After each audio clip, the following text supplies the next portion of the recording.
Sir ನಮಸ್ಕಾರ. ನಮಸ್ಕಾರ. JDS ಕಾರ್ಯಕ್ರಮ ನಡೀತಾ ಇದೆ ನಾಳಿದ್ದು. ಹೌದು, ಆ ವಿಚಾರದ ಬಗ್ಗೆ ಏನು ಹೇಳ್ತೀರಾ? ನಾವು ಸತೀಶ್ ಅಂತೇಳಿ ಚಾಮಳ್ಳಿ ಕೃಷಿ ಪತ್ತಿನ ಸಹಕಾರ ಸಂಘದ ನಿರ್ದೇಶಕರು.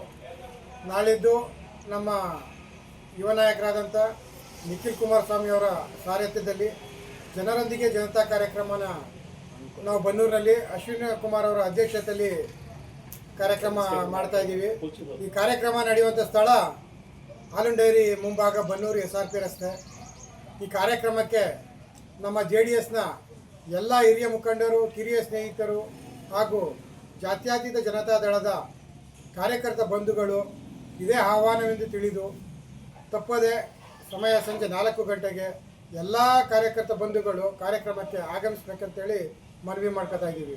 ಸರ್, ಹಾಗೆ ಇಡೀ ರಾಜ್ಯದಲ್ಲಿ ಇವತ್ತು JDS ಪ್ರಾಬಲ್ಯತೆಯನ್ನು ತೋರಿಸುವಂಥ ನಿಖಿಲ್ ಸ್ವಾಮಿ ಅವರ ಎಲ್ಲ ಸಂಘಟನಾತ್ಮಕ ಕೆಲಸಗಳು ಕೂಡ ನಡೀತಾ ಇದೆ ಸರ್, ಏನು ಹೇಳ್ತೀರಾ ಈ ವಿಚಾರವಾಗಿ? ಸಂಘಟನೆ ವಿಚಾರದಲ್ಲಿ ತೀರಾ ಪ್ರಬುದ್ಧರಾಗಿದ್ದಾರೆ ನಮ್ಮ ನಿಖಿಲ್ ಕುಮಾರಸ್ವಾಮಿ ಅವರು.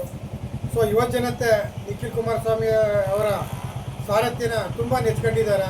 ಅದೇ ರೀತಿ ಅವರು ಬಡವರ ಹಾಗೂ ದೀನದಲಿತರ ಪರವಾಗಿ ದಿನನಿತ್ಯ ಕಾರ್ಯನಿರ್ವಹಿಸ್ತಾ ಇದ್ದಾರೆ ಕುಮಾರಸ್ವಾಮಿ ಅವರೊಂದಿಗೆ ಸೇರಿ.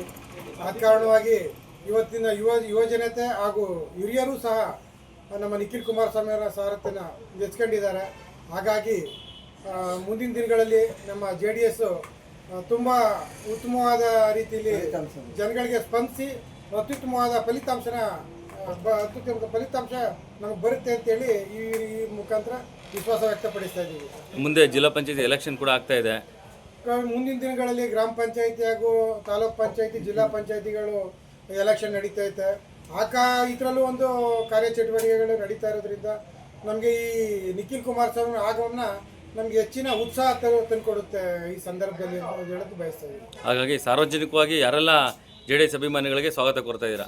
ಖಂಡಿತವಾಗ್ಲೂ ನಮ್ಮ JDSನ ಜಾತ್ಯತೀತ ಜನತಾ ದಳದ ಕಾರ್ಯಕರ್ತ ಬಂಧುಗಳು, ಹಿರಿಯರು, ಸ್ನೇಹಿತರು, ಅವ್ರ ಜೊತೆಗೆ ಅವ್ರ ಸ್ನೇಹಿತರುಗಳನ್ನ ಈ ಕಾರ್ಯಕ್ರಮಕ್ಕೆ ಕರೆತಂದು ಈ ಕಾರ್ಯಕ್ರಮನ ಯಶಸ್ವಿಯಾಗಿ ನೆರವೇರಿಸ್ಕೊಡ್ಬೇಕಂತೇಳಿ ಮತ್ತೊಮ್ಮೆ ಕಳಕಳಿ ಮನವಿ ಮಾಡ್ಕೊತಾ ಇದ್ದೀವಿ. Thank you.